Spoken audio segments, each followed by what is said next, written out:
Kebijakan pelarangan ekspor bahan tambang yaitu biji nikel, membuat negara-negara pengimpor terutama dari Uni Eropa meradang. Uni Eropa pun membawa kebijakan Presiden Joko Widodo tersebut ke sidang Organisasi Perdagangan Dunia, WTO karena merasa bisnis mereka makin terancam. Uni Eropa bereaksi keras terhadap kebijakan yang diberlakukan sejak 2020 karena terancam bisnis industri berbasis olahan nikelnya berpotensi terganggu. Nikel merupakan bahan baku yang sangat dibutuhkan, karena kegunaan untuk pembuatan bahan kimia khusus, seperti katalis untuk hidrogenasi. Untuk ini digunakan nikel ranei, katoda untuk baterai, pigmen, dan perawatan permukaan logam.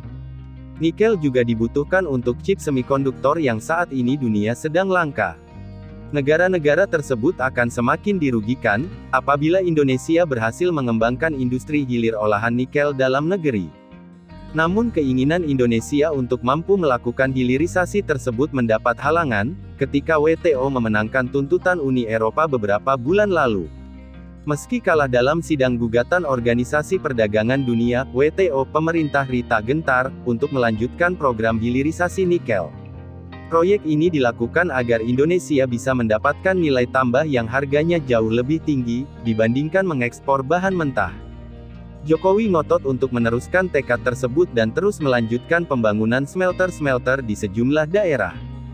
Presiden meminta agar penghentian ekspor dalam bentuk bahan mentah tidak hanya berhenti pada komoditas nikel saja. Enggak bisa lagi kita mengekspor dalam bentuk bahan mentah, mengekspor dalam bentuk raw material, enggak.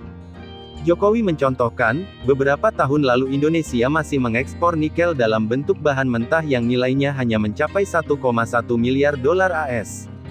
Setelah pemerintah memiliki smelter dan menghentikan ekspor dalam bentuk bahan mentah, pada tahun 2021 ekspor nikel melompat 18 kali lipat menjadi 20,8 miliar dolar AS atau 300 triliun lebih. Menanggapi kekalahan di WTO, Presiden Jokowi mengingatkan jajarannya, agar melakukan banding dan terus melakukan hilirisasi untuk bahan-bahan tambang lainnya seperti bauksit.